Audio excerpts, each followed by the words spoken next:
BJP flag লাগানো বাস, BJP পরিবর্তনের টুপি পরার মানুষগুলো গুন্ডা, যারা পরিবর্তনের নাম দিয়ে শ্রী রামের নামে জয়ধ্বনি দিয়ে হিংস্র হয়ে উঠেছে। আরে মহিলা মন্ত্রী কি পুরুষকে মারবো? টিএমসি তো সবই মহিলা, নেত্রী মহিলা, বাকিরাও মহিলা, পুরুষ আছে নাকি কেউ ওখানে?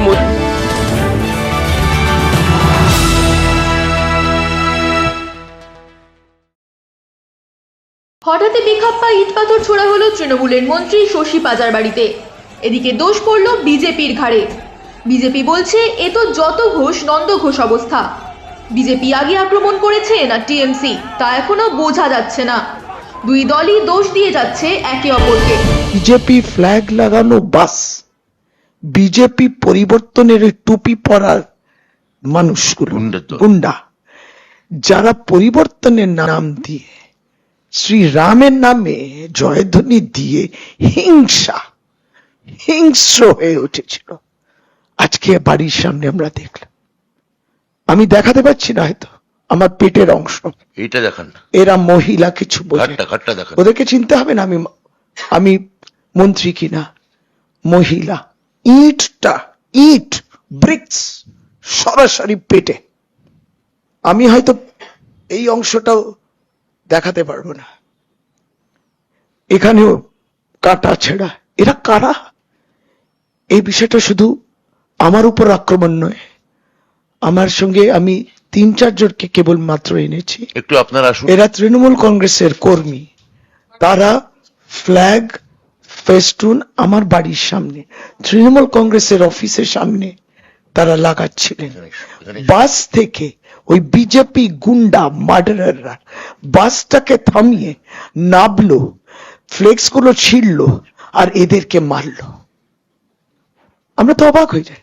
স্বাভাবিকভাবে বসে থাকবো? আমরা প্রতিবাদ জানাই, কেন করেছো? সমস্ত ফুটেজ আছে।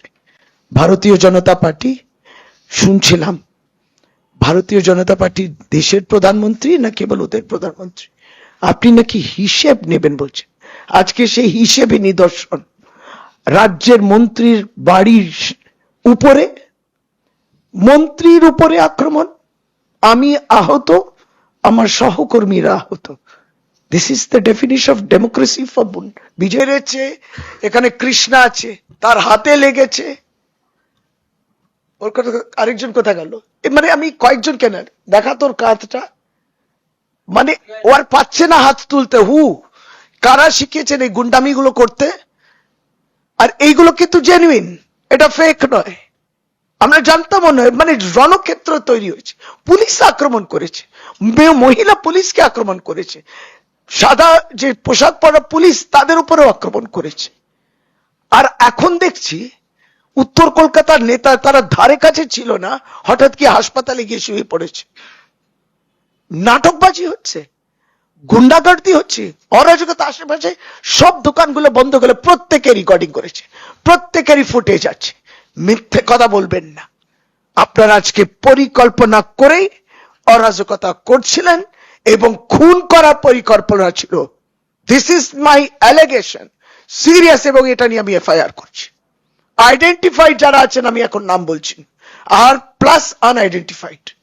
দিলীপ ঘোষ এই ঘটনার পরিপ্রেক্ষিতে বলেন, আমাদের কর্মীরা তৈরি হয়ে আছে, দ্বিতীয়বার এমন হলে ব্যান্ডেজ শুধু মাথায় নয় আরো অনেক জায়গায় পড়বে। মহিলারাই পুরুষ, কারণ এই শশী পাঁজা বারবার অ্যাটাক করতে যান লোক নিয়ে। আই ঠাঙ্গানি খেয়ে গেছেন, কি ড্রামা দেখছিলাম, চুল টুকুর উস্কো খুস্কো করে, কিচ্ছু হয়নি। পেছনে কটা দাঁড়িয়েছিল হাতে ব্যান্ডেজ বেঁধে। আমি এই দৃশ্যটার দিন বিজেপি কে লোক দেখেছি যে আমাদের মাথায় ব্যান্ডেজ, হাতে ব্যান্ডেজ। টিএমসি মার খেয়েছে ব্যান্ডেজ বেঁধে, এত আনন্দ হচ্ছিল আমার। কালকে তো 2টো মিষ্টি খেয়েছি আমি। টিএমসি মার খেয়ে গেলে পুলিশ আছে, পুলিশকে দিয়ে মামলা করা হবে।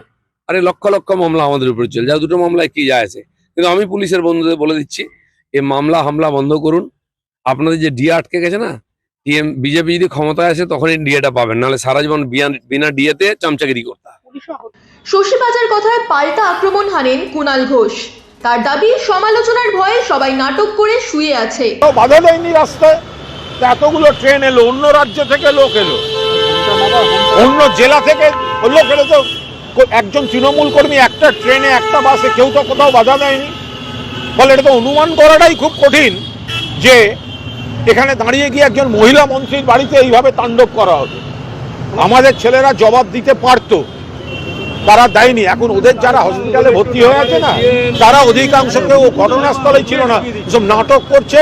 যেহেতু এরকম বেকায়দায় পড়েছে, বুঝতে পারছে সমালোচিত হচ্ছে, সেই জন্য নাটক করার জন্য শুয়ে আছে। তাহলে যেটা বিজেপি অভিযোগ করছে যে প্রথম দিকে নাকি একদম এটা ছিল, এখান থেকে নাকি বিজেপির অভিযোগ বাড়ি থেকে। আচ্ছা, এইখান থেকে কেন বাড়ি থেকে পাথর ছোড়া হবে? সারা পশ্চিমবঙ্গে কোনো বাড়ি, এই বাড়িটা না অজিত পাঁজার বাড়ি, ডক্টর শশী পাঁজার বাড়ি। এই বাড়িটার সঙ্গে পাথর ছোঁড়ার সংস্কৃতির ওই বিজেপির অসভ্যতার কোনো সম্পর্ক নেই।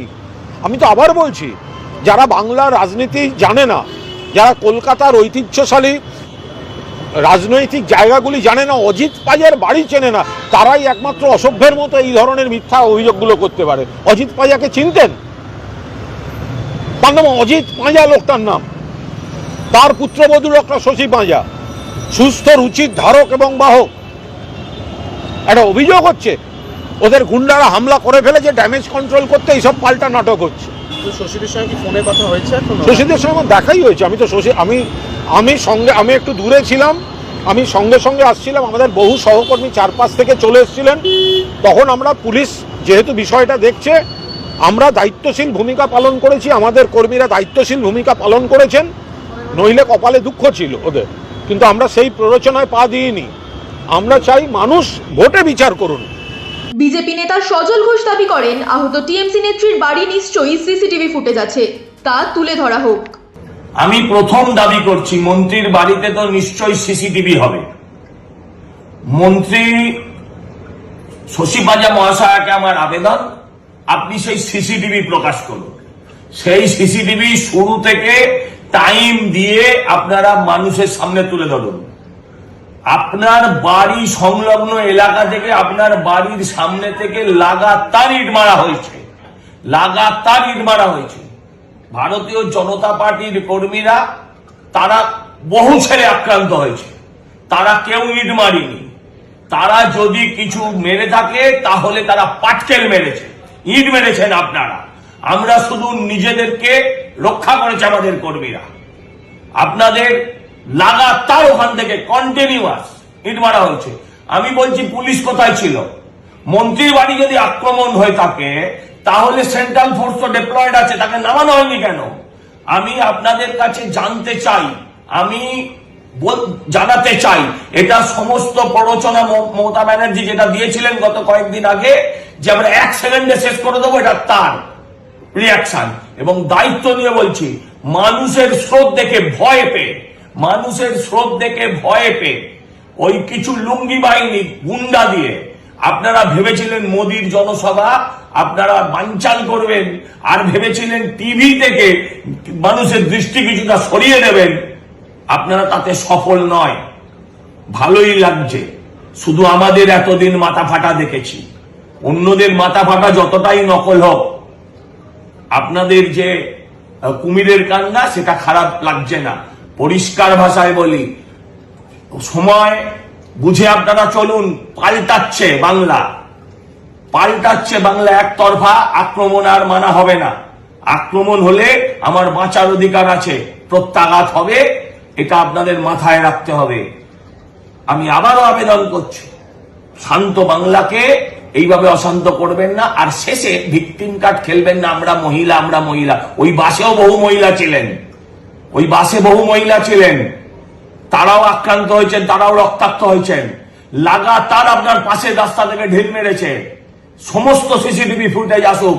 এবং আজকে পুলিশ যেভাবে দাঁড়িয়ে দাঁড়িয়ে দেখলো, এই পুলিশের হাতে যদি নির্বাচন থাকে তাহলে কি অবস্থা হবে, এটাও কিন্তু আমরা সেন্ট্রাল গভর্নমেন্ট তথা নির্বাচন কমিশনকে দৃষ্টি আকর্ষণ করে বলছি, তারাও এটা দেখুক।